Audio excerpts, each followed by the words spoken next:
Bonjour les bien-aimés, nous sommes rendus en cette fin d'année 2025. Alors que nous arrivons à la fin de l'année, une question essentielle se pose. Comment avons-nous marché avec Dieu et comment voulons-nous entrer dans la nouvelle année 2026? La fin de l'année n'est pas seulement un changement de calendrier, c'est un moment spirituel, un carrefour entre le passé et l'avenir. Et à ce carrefour, la prière n'est pas une option, elle est une nécessité. La prière est la clé spirituelle qui ferme une année avec Dieu et ouvre la suivante sous sa direction.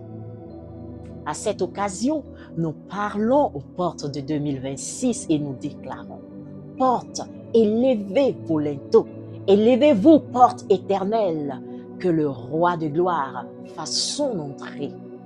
Aujourd'hui, nous rappelons 10 raisons de prier et de ne point nous lasser, afin de bien clôturer cette année et d'entrer victorieusement dans la nouvelle année 2026.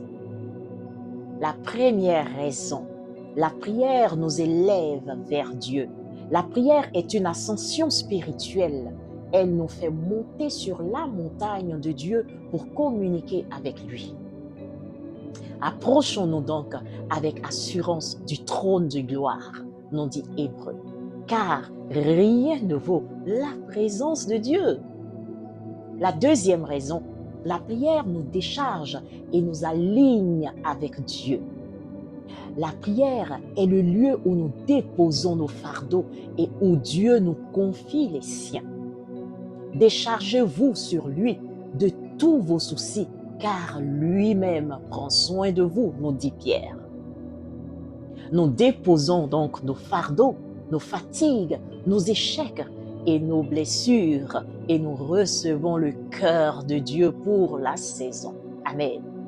La troisième raison, la prière discipline la chair et fortifie l'esprit. Des limites sont mises à la chair et à l'âme et permet ainsi à l'esprit de dominer. La prière nous restaure donc intérieurement. Veillez et priez afin de ne point tomber en tentation.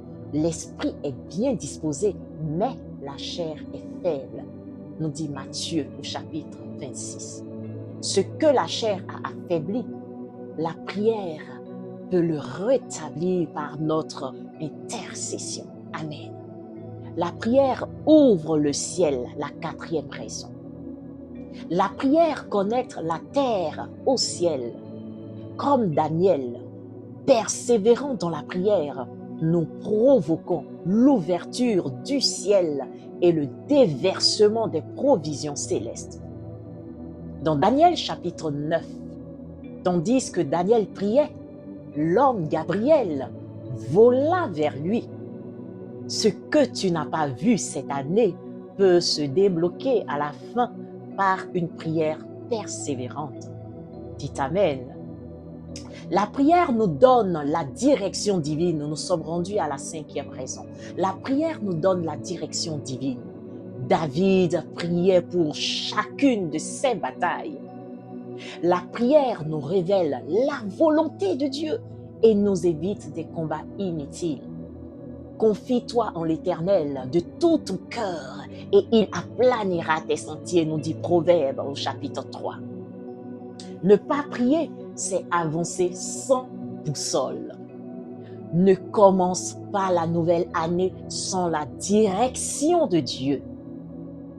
La sixième raison pour laquelle nous devons nous tenir en intercession, c'est que la prière nous aligne avec l'Esprit de Dieu, le Saint-Esprit. La prière engage Dieu dans tout ce que nous faisons. La prière prépare le terrain pour la visitation divine. Les apôtres ont prié et le Saint-Esprit est descendu. Tous d'un commun accord persévéraient dans la prière, nous dit Actes au chapitre 1. Quand le jour de la Pentecôte arrive, ils furent tous remplis du Saint-Esprit. Actes au chapitre 2.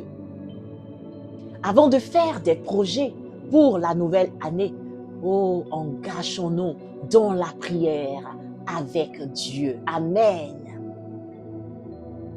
La prière neutralise les œuvres des ténèbres. La septième raison.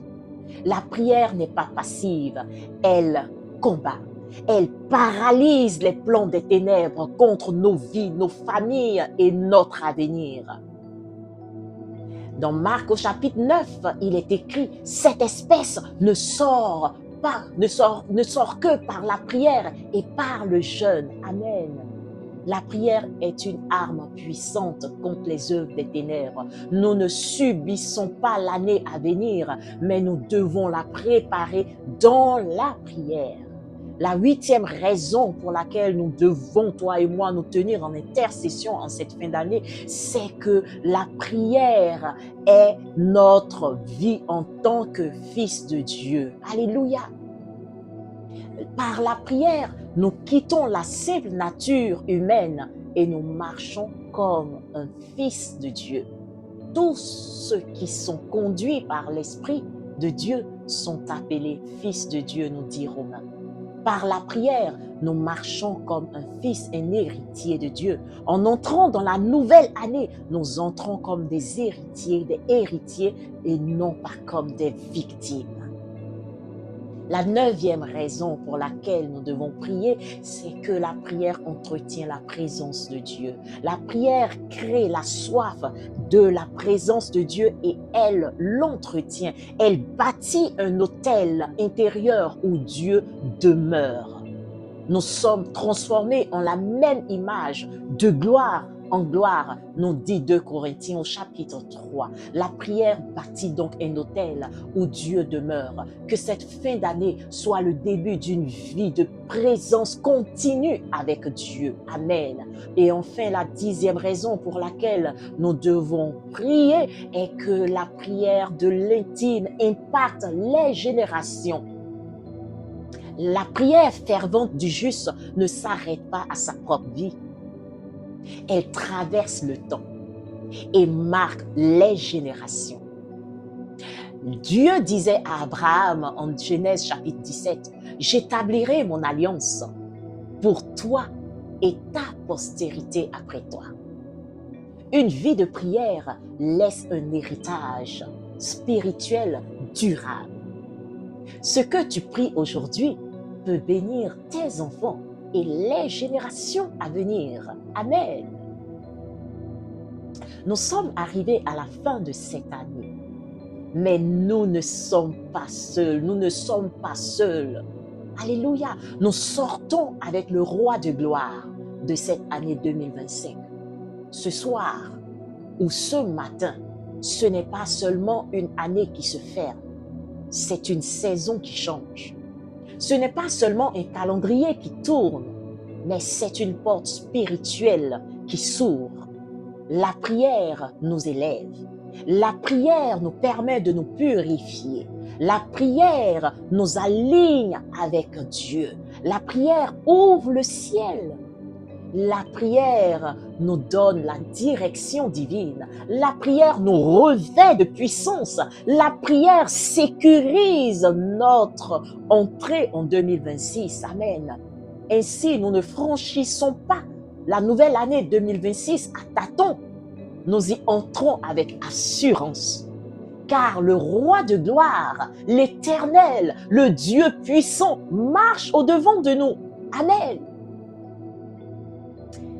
Bien-aimé, je te souhaite une bonne, une excellente, une merveilleuse année 2026 avec le roi de gloire et demeure en prière, bâtis ton autel de prière. Amen.